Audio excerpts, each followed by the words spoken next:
talk about sonic storytelling. That was my first, hearing it from you is actually my first type of reference of it.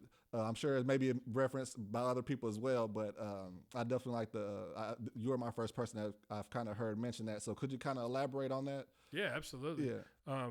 I don't know if I came up with it as far as I know. Okay, well, I'm going to give you the props. I hope that I didn't hear it somewhere else because it's sort of become like how I describe what I do. And the reason for that is that, so when I started off on this freelance path, I definitely didn't have people like banging down the door every day for me to produce them or engineer them. So I started learning how to do a lot of different things to be able to be a more diverse resource to the artists that I work with. And I found that they needed videos shot and edited. They needed graphic design done. They needed to figure out how to market their music online.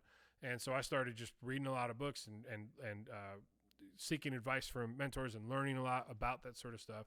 And I became knowledgeable enough to be able to help guide artists that maybe didn't have the budget yet to hire like a full production team to do all of these things, to help give them some knowledge, or in some cases help them do that stuff.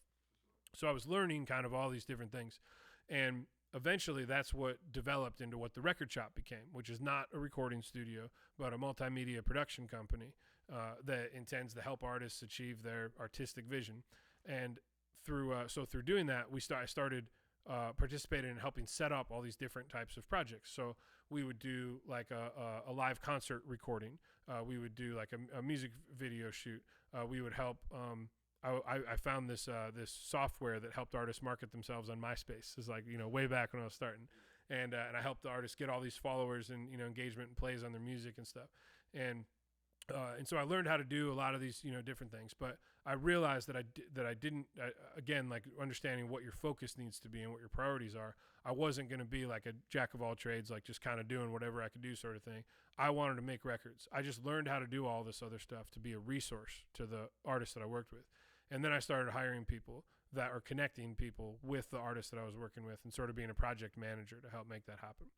So as that infrastructure of what the record shop became started to come together, I would be out at an event and someone would say, well, hey, what do you do?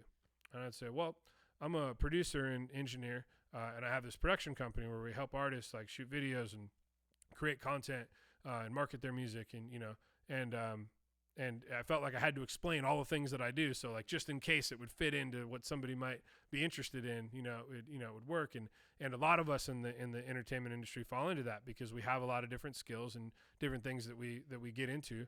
And then, so you want to make sure like whoever you're talking to kind of knows like, yeah, this is all the stuff that I do, but nobody wants to hear all that.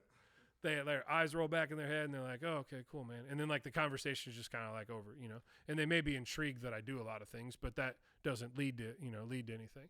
So I started to recognize this, and I got tired of sort of having these like, networking things or meeting new people and not really being able to be like super clear on what it was that I did. And I also felt like I wasn't saying anything that anyone else wasn't saying. And I knew that I wasn't everyone else and that each of us are unique and, that I have my own specific skills. And I needed to figure out a way to be able to articulate that in a way that helped me stand out, I guess, and helped to authentically define like what I do as a creative.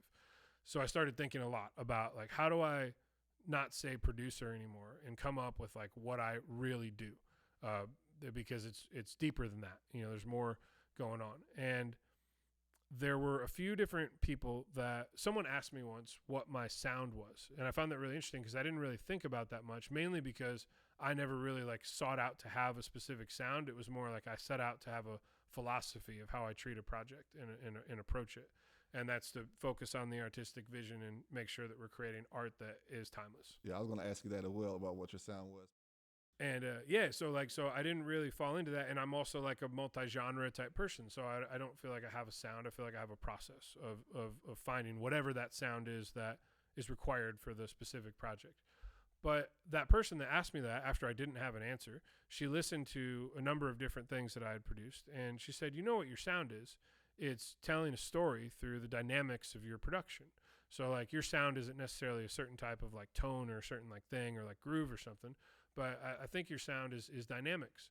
And I started thinking about that, and I started paying more attention to it in the productions I was doing. I was like, yeah, there's always these moments where there's a big like build or breakdown, or there's things that start a certain way and then grow that way. And I'm always really focused on like how the music is creating the environment that the lyric can live in.